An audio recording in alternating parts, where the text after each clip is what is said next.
ಓಂ ಶ್ರೀ ಮಹಾಗಣಾಧಿಪತಿಯೇ ನಮಃ. ಓಂ ಶ್ರೀ ಮಾತ್ರೇ ನಮಃ. ಓಂ ಶ್ರೀ ಗುರುಭ್ಯೋ ನಮಃ. ಸಮಸ್ತ ಕನ್ನಡ ವೀಕ್ಷಕರಿಗೆ ನಮಸ್ಕಾರ. ನೀವು ಮೊದಲನೇ ಬಾರಿ ನಮ್ಮ ಚಾನಲ್ ನೋಡ್ತಾ ಇದ್ದರೆ ದಯವಿಟ್ಟು ಸಬ್ಸ್ಕ್ರೈಬ್ ಮಾಡಿ ಅಂತ ಹೇಳ್ತಾ, ಪ್ರಮುಖವಾಗಿ ಈ ರವಿಯ ಸಂಕ್ರಮಣ ಅಂದರೆ ಸಿಂಹರಾಶಿಗೆ ತನ್ನ ಸ್ವಕ್ಷೇತ್ರಕ್ಕೆ ರವಿ ಆಗಮನ ಆಗಸ್ಟ್ 17ರಿಂದ ಸೆಪ್ಟೆಂಬರ್ 18ರವರೆಗೂ ರವಿ ತನ್ನ ಸ್ವಕ್ಷೇತ್ರವಾಗಿರುವಂತಹ ಸಿಂಹರಾಶಿಯಲ್ಲಿ ಇರುತ್ತಾ, ದ್ವಾದಶ ರಾಶಿಗಳಲ್ಲಿ ಕೆಲವೊಂದು ರಾಶಿಗಳಿಗೆ ಅಂದರೆ ಜನ್ಮರಾಶಿಯಿಂದ ನೋಡಿದಾಗ ರವಿಯ ಸ್ಥಾನ ತೃತೀಯ, ಷಷ್ಠ, ದಶಮ, ಏಕಾದಶ 3, 6, 10, 11 ಸ್ಥಾನಗಳಲ್ಲಿ ಇರುವಂತಹ ದ್ವಾದಶ ರಾಶಿಗಳಿಗೆ ಅದ್ಭುತವಾಗಿರುವಂತಹ ಯೋಗವನ್ನು ನೀಡ್ತಾ ಇರ್ತಾರೆ. ಈಗ ಕೆಲವು ಮತ್ತಷ್ಟು ರಾಶಿಗಳಿಗೆ ಈ ದಶಮ, ಈ ಭಾಗ್ಯಸ್ಥಾನ, ಸಪ್ತಮ ಸ್ಥಾನ ಮಿಶ್ರ ಫಲಗಳು ನೀಡ್ತಾ ಇರ್ತಾರೆ. ಇವರು ಉಳಿದಿರುವಂತಹ ಸ್ಥಾನಗಳಲ್ಲಿ ಪ್ರತಿಕೂಲ ಫಲಗಳನ್ನು ನೀಡ್ತಾ ಇರ್ತಾರೆ. ರವಿ ಅಂದ್ರೇ ನಾವು ಅರ್ಥ ಮಾಡ್ಕೋಬೇಕಾಗಿರೋದು, ನಮ್ಮ ವೃತ್ತಿ ಉದ್ಯೋಗಗಳಲ್ಲಿ ಒಂದು ಪ್ರಮೋಷನ್ ಬರಬೇಕು, ಅಥವಾ ಉನ್ನತ ರೀತಿಯಲ್ಲಿ ಹುದ್ದೆಯನ್ನು ಪಡಿಬೇಕು, ಅಥವಾ ನಮಗೆ ಗೌರವ ಮತ್ತು ಪ್ರಶಂಸೆಗಳು, ಸನ್ಮಾನಗಳು ನಡೆಯಬೇಕಂದ್ರೂ, ಅಥವಾ ಉನ್ನತ ಅಧಿಕಾರಿಗಳ ಸರ್ಕಾರದ ನಡೆಸ್ತಾ ಇರುವಂತಹ ರಾಜ ದರ್ಶನವನ್ನು ಅಥವಾ ಅವರಿಂದ ಕೆಲವೊಂದು ವಿಷಯಗಳಲ್ಲಿ ಅನುಕೂಲತೆ ಪಡೆಯಬೇಕಂದ್ರೂ ರವಿ ಅನುಗ್ರಹ ಬೇಕು. ಆರೋಗ್ಯ ಸಮಸ್ಯೆಗಳಿಂದ ಹೊರಗಡೆ ಬರೋದಕ್ಕೆ ರವಿ ಅನುಗ್ರಹ ಬೇಕು. ವಾರಸತ್ವ, ಪಿತ್ರಾರ್ಜಿತ ಆಸ್ತಿಗಳು ಯಾವುದೇ ಜಟಾಪಟಿ ಸಮಸ್ಯೆಗಳಿಲ್ಲದೆ ಕೈಗೆ ಸೇರಬೇಕಂದ್ರೂ ಕೂಡ ರವಿ ಅನುಗ್ರಹ ಬೇಕು. ಅಂತಹ ಪ್ರಾಣಕಾರಕ, ಪಿತೃಕಾರಕ ಆಗಿರುವಂತಹ ನಮ್ಮ ಕಣ್ಣಿಗೆ ಕಾಣಿಸುವಂತಹ ಭಗವಂತ ಸೂರ್ಯನಾರಾಯಣನ ಈ ಸಂಕ್ರಮಣ ಅನ್ನೋದು ಸಿಂಹರಾಶಿಯಲ್ಲಿ ಇರುತ್ತಾ ಧನಸ್ಸು ರಾಶಿಯವರಿಗೆ ಯಾವ ಸ್ಥಾನದಲ್ಲಿ ಯಾವ ರೀತಿ ಅನುಕೂಲ ಅಥವಾ ಪ್ರತಿಕೂಲ ಫಲಗಳನ್ನು ನೀಡ್ತಾ ಇದೆ ಅನ್ನೋದು ನಾವು ಈ ವಿಡಿಯೋ ಮುಖಾಂತರ ತಿಳಿದುಕೊಳ್ಳೋಣ.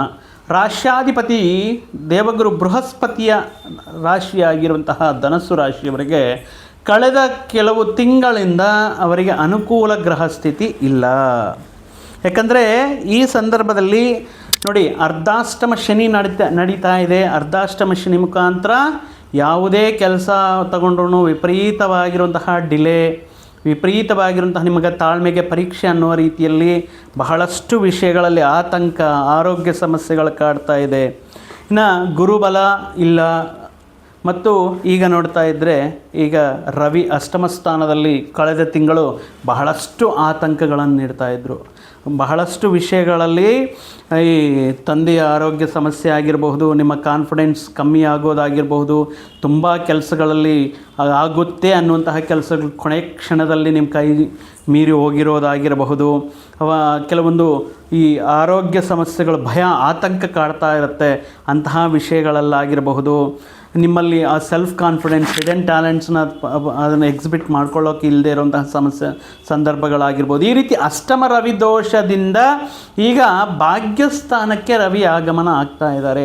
ಭಾಗ್ಯಸ್ಥಾನದಲ್ಲಿ ರವಿ ಬರೋದು ಅದೃಷ್ಟಾನ ಅಂದರೆ ಅಲ್ಲ, ಆದರೆ ಸ್ವಕ್ಷೇತ್ರದಲ್ಲಿರುವಂತಹ ರವಿ ಈಗ ಈ ಅಷ್ಟಮ ರವಿ ನೀಡಿರುವಂತಹ ಆರೋಗ್ಯ ಸಮಸ್ಯೆಗಳಾಗಿರಬಹುದು, ಈ ಕೆಲಸಗಳಲ್ಲಿ ಡಿಲೇ ಆಗಿರಬಹುದು, ಈ ಕೆಲವೊಂದು ವಿಷಯಗಳಲ್ಲಿ ಅನಾವಶ್ಯಕವಾಗಿರುವಂತಹ ನಿಂದಾರೋಪಗಳಾಗಿರ್ಬೋದು, ಅಂತಹ ವಿಷಯಗಳಲ್ಲಿ ಈಗ ಸ್ವಕ್ಷೇತ್ರದಲ್ಲಿ ಸಿಂಹರಾಶಿಗೆ ಬಂದಿರುವಂತಹ ರವಿ ಈ ಕೆಲವೊಂದು ಸಮಸ್ಯೆಗಳಿಂದ ಸ್ವಲ್ಪ ನಿಮಗೆ ಅನುಕೂಲತೆ ನೀಡ್ತಾರೆ. ಕೆಲವೊಂದು ವಿಷಯಗಳಲ್ಲಿ ಸರಳವಾಗಿ, ಅಂದರೆ ತುಂಬ ಕಷ್ಟತರವಾಗಿರುವಂತಹ ವಿಷಯಗಳು ಸ್ವಲ್ಪ ಸರಳವಾಗಿ ನೀವು ಪರಿಷ್ಕಾರ ಆಗುವಂತಹ ರೀತಿಯಲ್ಲಿ ಅವಕಾಶಗಳನ್ನು ಕೊಡ್ತಾರೆ ಭಾಗ್ಯಸ್ಥಾನದಲ್ಲಿರುವಂತಹ ರವಿ. ಕಂಪ್ಲೀಟಾಗಿ ನಮಗೆ ಸಮಸ್ಯೆಗಳೆಲ್ಲ ಬಗೆಹರಿಯುತ್ತಾ ಅಂದರೆ ಇಲ್ಲ. ಇಲ್ಲಿ ಅರ್ಧಾಷ್ಟಮ ರವಿ ಇದ್ದಾರೆ, ಗುರುಬಲ ಇಲ್ಲ. ಈಗ ರವಿ ಭಾಗ್ಯಸ್ಥಾನಕ್ಕೆ ಬರ್ತಾ ಇದ್ದಾರೆ. ಅಷ್ಟು ಅನುಕೂಲ ಸ್ಥಿತಿ ಆಗದಿದ್ದರೂ ಸ್ವಕ್ಷೇತ್ರ ಆಗಿರೋದ್ರಿಂದ ಬಟ್ ನೆಗೆಟಿವ್ ರಿಸಲ್ಟ್ಸ್ ಅಂದು ಕೊಡಲ್ಲ. ಇದು ಸ್ವಲ್ಪ ರಿಲೀಫ್ ಆಗ್ತಾ ಇರೋಂಥ ಕೆಲವು ಸ್ವಲ್ಪ ಅನುಕೂಲ ಆಗಿರುವಂತಹ ವಿಷಯ ಅಂತ ಹೇಳ್ಬೋದು. ಅಂದರೆ ಈಗ ಭಾಗ್ಯಸ್ಥಾನ ಪೂರ್ವ ಪುಣ್ಯಸ್ಥಾನ ಅಂತ ಹೇಳ್ತೀವಿ. ಭಾಗ್ಯಸ್ಥಾನಕ್ಕೆ ಯಾವ ಗ್ರಹ ಬಂದರೂ ಕೂಡ ನಮ್ಮ ಪೂರ್ವ ಕರ್ಮ ಅಂದರೆ ಪ್ರಾರಬ್ಧ ಕರ್ಮಗಳು ಗೊತ್ತಿರಲತ್ತಲ್ಲ, ಸಂಚಿತ ಕರ್ಮ, ಪ್ರಾರಬ್ಧ ಕರ್ಮ ಅಂದರೆ ಹಿಂದೆ ನಾವು ಮಾಡಿರುವಂತಹ ಪಾಪಗಳನ್ನು ಕಳೆಯೋದಕ್ಕೆ ಅಥವಾ ಆ ಪಾಪಗಳ ಪ್ರತಿಫಲವನ್ನು ಕಮ್ಮಿ ಮಾಡ್ಕೊಳ್ಳೋದಕ್ಕೆ ಈ ಭಾಗ್ಯಸ್ಥಾನಕ್ಕೆ ರವಿ ಬಂದಿರೋದ್ರಿಂದ ಸ್ವಲ್ಪ ಆಧ್ಯಾತ್ಮಿಕತೆ ಜಾಸ್ತಿ ಆಗುತ್ತೆ. ದೈವ ದರ್ಶನಗಳಾಗಿರಬಹುದು, ಪುಣ್ಯಕ್ಷೇತ್ರಗಳನ್ನು ದರ್ಶನ ಮಾಡಿಕೊಳ್ಳೋದಾಗಿರಬಹುದು, ಆ ದೈವಾನುಗ್ರಹದಿಂದ ಕೆಲವೊಂದು ಕಠಿಣವಾಗಿರುವಂತಹ ಪ್ರಯತ್ನಗಳಲ್ಲಿ ಸಲೀಸಾಗಿ ಸುಲಭವಾಗಿ ಹೊರಗಡೆ ಬರಬೇಕು ಅಂತ ನೀವು ಈಗ ಮಾಡುವಂತಹ ಈ ಅರಿಕೆಗಳಾಗಿರಬಹುದು, ಈ ಸಂದರ್ಭದಲ್ಲಿ ಈ ಪುಣ್ಯಕ್ಷೇತ್ರ ದಿವ್ಯ ದರ್ಶನಗಳು ಅನುಕೂಲವಾಗಿರುತ್ತೆ. ಭಾಗ್ಯಕ್ಕೆ ರವಿ ಬಂದಾಗ, ಈಗ ಭಾಗ್ಯಕ್ಕೆ ರವಿ ಬಂದಾಗ ಇಂದಿನ ದಿನಗಳಲ್ಲಿ ಇನ್ಕೇಸ್ ಅರ್ಧಾಷ್ಟಮದಲ್ಲ ಶನಿಯಲ್ಲಿ ಆಗಿರಬಹುದು, ಅಷ್ಟಮ ರವಿ ಇರುವಂತಹ ಸಂದರ್ಭಗಳಲ್ಲಾಗಿರಬಹುದು, ನಿಮ್ಮ ತಂದೆಯ ಆರೋಗ್ಯ ಸಮಸ್ಯೆಗಳಲ್ಲಿ ಏನಾದರೂ ಇದ್ದರೆ ಇಲ್ಲಿ ಸ್ವಲ್ಪ ಅದಕ್ಕೆ ಸೂಕ್ತ ಟ್ರೀಟ್ಮೆಂಟ್ ಸಿಗೋದಾಗಿರ್ಬೋದು, ಅಥವಾ ಆ ಆರೋಗ್ಯ ಸಮಸ್ಯೆಗಳಿಂದ ಸ್ವಲ್ಪ ಹೊರಗಡೆ ಬರುವಂತಹ, ನಿಮ್ಮ ತಂದೆಯ ಆರೋಗ್ಯ ಸ್ವಲ್ಪ ಹೊರಗಡೆ ಬರುವಂತಹ, ಆರೋಗ್ಯ ಸಮಸ್ಯೆಗಳಿಂದ ಹೊರಗಡೆ ಬರುವಂತಹ ಸಂದರ್ಭಗಳು ಇರುತ್ತೆ. ಇನ್ನು ತುಂಬ ದಿನಗಳಿಂದ ಎಕ್ಸ್ಪೆಕ್ಟ್ ಮಾಡ್ತಾ ಇರ್ತೀರ, ಪದೇ ಪದೇ ಕೇಳ್ತಾ ಇರ್ತೀರ, ಅರ್ಧಾಷ್ಟಮ ಶನಿ ಅಲ್ವಾ ಕೊಡ್ತೀವಿ ಅನ್ನುವಂತಹ ವ್ಯಕ್ತಿಗಳು ಕೊಡೋದು ಇಲ್ಲ. ನೆಕ್ಸ್ಟ್ ವೀಕ್ ಅಂತಾರೆ, 10 days ಅಂತಾರೆ, 2 days ಅಂತಾರೆ, 1 month ಆಗುತ್ತೆ, ಬಟ್ ನೀವು ಕೊಟ್ಟಿರೋ ಅಮೌಂಟ್ ನಿಮ್ಮ ಕೈಗೆ ಸೇರಲ್ಲ. ಬಟ್ ಈಗ ಭಾಗ್ಯದಲ್ಲಿ ರವಿ ಇದ್ದಾಗ ಸ್ವಲ್ಪ ಪ್ರಯತ್ನದಿಂದ ನೀವು ಬರೋಲ್ಲ, ಅಥವಾ ತುಂಬ ಆಟ ಆಡಿಸ್ತಾ ಇದ್ದಾರೆ, ತುಂಬ ಕೆಲವೊಂದು ವಿಷಯಗಳು ನಿಮಗೆ ಕೊಟ್ಟಿರುವಂತಹ ಅಮೌಂಟ್ ನಿಮಗೆ ವಾಪಸ್ ಕೊಡದೆ ಈ ಕೆಲವೊಂದು ತುಂಬ ಬೇಕಂತ ಡಿಲೇ ಮಾಡ್ತಿರ್ತಾರೋ, ಅಥವಾ ಅವರಿಗಿರುವಂಥ ಸಮಸ್ಯೆಗಳಿಂದ ಡಿಲೇ ಮಾಡ್ತಾ ಇರ್ತಾರೋ, ಬಟ್ ಅಂತಹ ಕಠಿಣತರವಾಗಿರುವಂತಹ ಹಣಕಾಸನ್ನು ಹಿಂಪಡೆಯೋದಕ್ಕೆ ಅನುಕೂಲವಾಗಿರುತ್ತೆ. ಬಟ್ ಇರೋವಂತಹ ಸಂದರ್ಭಗಳಲ್ಲಿ ಕೂಡ ಈಗ ಸ್ವಲ್ಪ ಏನಿದ್ದು ಪಟ್ನ ಸ್ವಲ್ಪ ಇಷ್ಟು ಕಷ್ಟಗಳು, ಇಷ್ಟು ಸಮಸ್ಯೆಗಳಲ್ವ, ಇದನ್ನು ನಾವು ಸ್ವಲ್ಪ ದಾನ ಧರ್ಮಗಳ ಮುಖಾಂತರ ಸ್ವಲ್ಪ ಪುಣ್ಯ ಗಳಿಸೋಣ ಅನ್ನುವಂಥ ಸಂದರ್ಭಗಳಲ್ಲಿ ಯಾರಾದರೂ ಅಭ್ಯಾಗತರು ಅನಾಥರು ಕಾಣಿಸಿದ್ರೆ ಅವರಿಗೆ ಸ್ವಲ್ಪ ದಾನ ಧರ್ಮ, ಇದನ್ನೂ ಅಷ್ಟೇ ಭಾಗ್ಯಸ್ಥಾನದಲ್ಲಿರುವಂತಹ ಸಂದರ್ಭದಲ್ಲಿ ನೀವು ಮಾಡುವಂತಹ ದಾನ ಧರ್ಮ ಅದು ಯಾವ ವ್ಯಕ್ತಿಗೆ ಸೇರ್ತಾ ಇದೆ ಅನ್ನೋದು ತುಂಬ ಇಂಪಾರ್ಟೆಂಟ್ ಆಗಿರುತ್ತೆ. ಅಂದರೆ ಪ್ರತಿ 1 ರೂಪಾಯಿ ದಾನವಾಗಿ ನೀಡುವಾಗ ಆ ವ್ಯಕ್ತಿ ಖಂಡಿತವಾಗಿಯೂ ಆ ವ್ಯಕ್ತಿ ಸಮಸ್ಯೆಗಳಲ್ಲಿ ಇದ್ದಾರಾ, ಅಥವಾ ಅಂತಹ ಅರ್ಹರಿಗೆ ಅನಾಥರಿಗೆ ಅಭ್ಯಾಗತರಿಗೆ ನೀವು ದಾನ ಮಾಡಿದ್ರೆ ಫಲ ಇರುತ್ತೆ. ಬಟ್ ಯಾರೋ ಬಂದು ಏನೋ ಸ್ವಲ್ಪ ಕೊಡಪ್ಪ ನನಗೆ ಸ್ವಲ್ಪ ಅದೇ ರೀತಿ ಹೊರಗಡೆ ಹೋಗಿಬಿಟ್ಟು ಸ್ವಲ್ಪ ದ್ರವ್ಯವನ್ನು ತಗೊಂಡು ಬರ್ತೀನಿ, ಒಂದು ರೀತಿ ದ್ರವ ಪದಾರ್ಥಗಳು ಮತ್ತು ಈ ಕೆಲವೊಂದು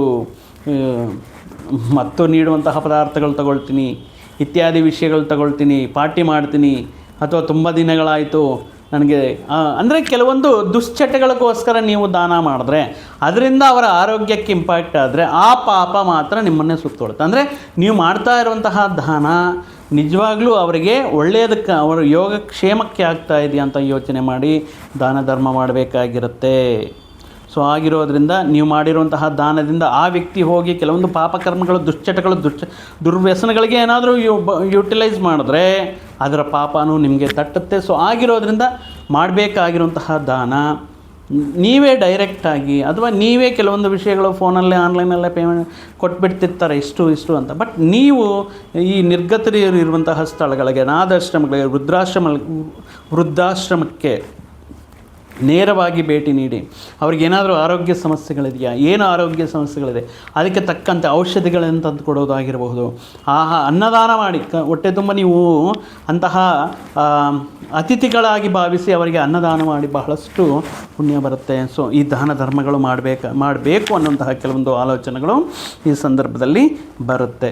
ಇನ್ನೊಂದು ವಿಷಯ ಏನಂದರೆ, ಈ ಟೈಮಲ್ಲಿ ನೀವು ಏನಾದರೂ ಹೂಡಿಕೆಗಳು ಮಾಡಬೇಕು, ಅದು ಹೋಮ್ ಆಗಿರ್ಬೋದು, ಮನೆ ಆಗಿರ್ಬೋದು, ಪ್ರಾಪರ್ಟಿ ಆಗಿರ್ಬೋದು, ಜಮೀನಾಗಿರ್ಬೋದು, ಒಂದು ಪ್ರಾಪರಾಗಿದ್ದರೆ, ಅಂದರೆ ಯಾವುದೇ ರೀತಿ ಲಿಟಿಗೇಷನ್, ಯಾವುದೇ ರೀತಿ ವಿವಾದಗಳೆಲ್ಲ, ಎಲ್ಲ ರೀತಿ ಚೆಕ್ಸ್ ಮಾಡಿಸ್ಬಿಟ್ಟು ಈ ಟೈಮಲ್ಲಿ ಇನ್ವೆಸ್ಟ್ಮೆಂಟ್ ಮಾಡಿದ್ರೆ ಮುಂದಿನ ದಿನಗಳಲ್ಲಿ ಬಹಳ ದೊಡ್ಡ ಮಟ್ಟದಲ್ಲಿ ನಿಮಗೆ ಹಣಯೋಗ. ಅದಕ್ಕೆ ನಿಮ್ಮ ಗೋಚಾರ ಫಲಗಳಾಗಿರೋದ್ರಿಂದ ನಿಮ್ಮ ವೈಯಕ್ತಿಕ ಜಾತಕವನ್ನು ಕೂಡ ಒಮ್ಮೆ ವಿಶ್ಲೇಷಣೆ ಮಾಡಿಸಿ. ಯಾಕಂದರೆ ಈಗ ನಡೀತಾ ಇರೋಂಥ ದಶೆ ಅಂತರ್ದಶೆ ಆಗಿರ್ಬೋದು, ಅಥವಾ ಗ್ರಹಗಳ ಸ್ಥಾನಮಾನ ಆಗಿರಬಹುದು, ಚಂದ್ರನ ಸ್ಥಾನ ಆಗಿರಬಹುದು, ಇತ್ಯಾದಿ ವಿಷಯಗಳನ್ನೆಲ್ಲ ಅನುಭವಜ್ಞರಾಗಿರುವಂತಹ ಜ್ಯೋತಿಷ್ಯರ ಸಮ್ಮುಖದಲ್ಲಿ ನೀವು ನಿಮ್ಮ ವೈಯಕ್ತಿಕ ಜಾತಕವನ್ನು ಒಮ್ಮೆ ಪರಿಶೀಲನೆ ಮಾಡಿಸಿಕೊಳ್ಳಿ, ಇನ್ವೆಸ್ಟ್ಮೆಂಟ್ ಮಾಡಿ. ಬಟ್ ಪ್ರಾಪರ್ ಇನ್ವೆಸ್ಟ್ಮೆಂಟ್ ಮಾಡಿದ್ರೆ, ಈಗ ಭಾಗ್ಯಸ್ಥಾನದಲ್ಲಿ ರವಿ ಇದ್ದಾಗ, ಸೊ ಮುಂದಿನ ದಿನಗಳಲ್ಲಿ ಅಪಾರವಾಗಿರುವಂತಹ ಹಣಕಾಸಿನ ಲಾಭಗಳನ್ನು ಪಡೆಯಬಹುದು. ಇನ್ನು ಈ ಸಣ್ಣ ಪುಟ್ಟ ಅವಮಾನಗಳನ್ನೋದು ಎದುರಾಗ್ತಾ ಇರುತ್ತೆ. ಬಟ್ ನಮಗೂ ಒಂದು ಟೈಮ್ ಬರುತ್ತೆ. ಆ ಟೈಮ್ ಬಂದಾಗ ಇವರ ಆರೋಪಗಳು ಬರ್ತಾ ಇರುತ್ತೆ, ಅವಮಾನಗಳು ಬರ್ತಾ ಇರುತ್ತೆ. ಅದಕ್ಕೆ ಭಾಗ್ಯಸ್ಥಾನಕ್ಕೆ ರವಿ ಬಂದರೆ ನಮ್ಮ ಜ್ಯೋತಿಷ್ಯ ಶಾಸ್ತ್ರದಲ್ಲಿ ಒಂದು ಶ್ಲೋಕ ಹೇಳ್ತಾರೆ, ಏನಂದರೆ ನಿಂದಾಪರಾಧ ಕಲಹಂ ನಿರ್ದೋಷಶ್ಚ ಧನಕ್ಷಯ ಅಂತ ಹೇಳ್ತಾರೆ.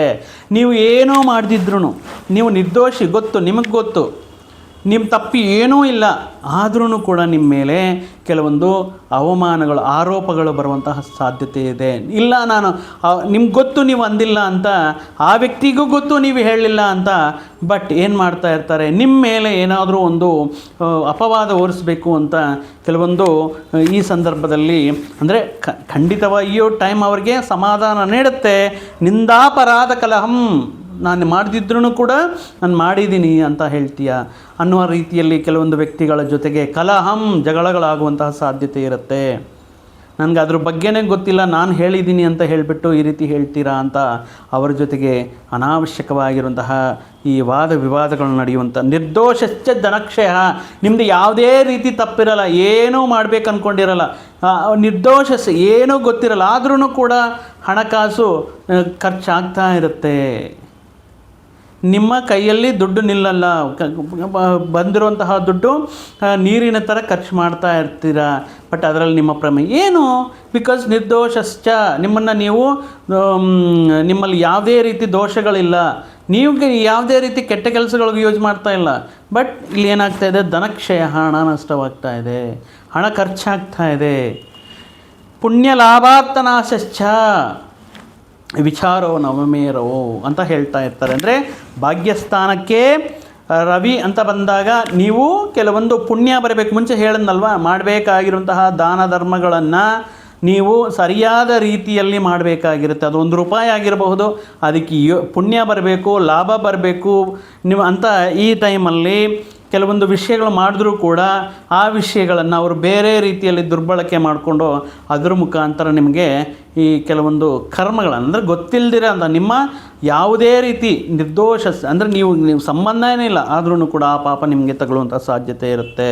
ವಿಚಾರೋ ನವಮೋರೋ, ಅಂದರೆ ಯಾವುದೋ ಒಂದು ವಿಷಯದ ಬಗ್ಗೆ ಯಾವುದೋ ಒಂದು ಗೊತ್ತಿಲ್ಲದಿರುವಂತಹ ಭಯ, ಅಥವಾ ಯಾವುದೋ ಒಂದು ರೀತಿ ನನಗೇನಾದರೂ ಅಂದರೆ ಒಂದು ಇನ್ಸೆಕ್ಯೂರಿಟಿ ಫೀಲಿಂಗ್ ಬರ್ತಾ ಇರುತ್ತೆ. ಅಂದರೆ ಈ ಉದ್ಯೋಗ ಕಂಟಿನ್ಯೂ ಇರುತ್ತೋ ಇಲ್ವೋ, ಅಥವಾ ಆರೋಗ್ಯ ಇದೇ ರೀತಿ ಇರುತ್ತೋ ಇಲ್ವೋ, ಆರೋಗ್ಯದಲ್ಲಿ ಸ್ವಲ್ಪ ಪ್ರಾಬ್ಲಮ್ ಅಂದರೂ ತುಂಬ ಗಾಬರಿ ಆಗೋದು ಇತ್ಯಾದಿ ವಿಷಯಗಳು ನಡೆಯೋದಕ್ಕೆ ಭಾಗ್ಯದಲ್ಲಿರುವಂತಹ ರವಿ. ಸೊ ಆಗಿರೋದ್ರಿಂದ ಬಹಳಷ್ಟು ಆಧ್ಯಾತ್ಮಿಕತೆಯಿಂದ, ಪುಣ್ಯಕ್ಷೇತ್ರ ಸಂದರ್ಶನಗಳಿಂದ, ದೈವ ದರ್ಶನಗಳಿಂದ ಈ ರೀತಿ ಕೆಲವೊಂದು ದೋಷ ಅಂತ ಹೇಳೋಕ್ಕಾಗಲ್ಲ, ಯಾಕಂದರೆ ಸ್ವಕ್ಷೇತ್ರದಲ್ಲಿ ರವಿ ಅನುಕೂಲವಾಗಿದ್ದಾರೆ. ಬಟ್ ಏನಾದರೂ ಸಣ್ಣ ಪುಟ್ಟ ಆರೋಪಗಳು ನಿಮ್ಮ ಮೇಲೆ ಬಂದ್ರೂ ಕೂಡ ಅವರಿಗೆ ಕಾಲವೇ ಉತ್ತರಿಸುತ್ತೆ. ಅವರಿಗೆ ಎಕ್ಸ್ಪ್ಲೇನ್ ಮಾಡುತ್ತಾ, ನಿಮ್ಮನ್ನು ನೀವು ಪ್ರೂವ್ ಮಾಡ್ಕೊಳ್ಳೋದಕ್ಕೆ ಹೋಗಿ ಅವ್ರಿಗೆ ಪರ್ಟಿಕ್ಯುಲರಾಗಿ ಸುಮ್ಮನೆ ಕೇಳಲ್ವಲ್ಲ, ನಿಮ್ಮನ್ನು ನೀವು ಪ್ರೂವ್ ಮಾಡ್ಕೋಬೇಕಂದ್ರೆ ಆ ವ್ಯಕ್ತಿಗಳನ್ನ ಎಲ್ಲಾದರೂ ಒಂದು ದೊಡ್ಡ ಹೋಟೆಲ್ ಕರ್ಕೊಂಡು ಹೋಗಬೇಕು, ಅವ್ರಿಗೆ ಪಾರ್ಟಿ ಕೊಡಿಸ್ಬೇಕು. ಆ ಟೈಮಲ್ಲಿ ಹೇಳಬೇಕು, ನಾನು ಇದು ಮಾಡಿಲ್ಲ, ಅದು ನೀವು ಪಾರ್ಟಿ ಕೊಡೋವರೆಗೂ, ಆ ಪಾರ್ಟಿ ಮುಗಿಯೋವರೆಗೂ ನಿಮ್ಮನ್ನು ಎಸ್ ನೀವು ಕರೆಕ್ಟ್ ಅಂತ ಹೇಳ್ತಾ ಇರ್ತಾರೆ.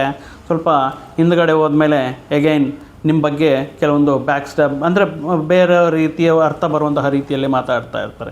ಸೊ ಕಾಲವೇ ಉತ್ತರ ನೀಡುತ್ತೆ, ನೀವು ಮಾಡಿರುವಂತಹ ಒಳ್ಳೆಯ ಕೆಲಸಗಳ ನಿಮ್ಮನ್ನು ಗೆಲ್ಲಿಸುತ್ತೆ.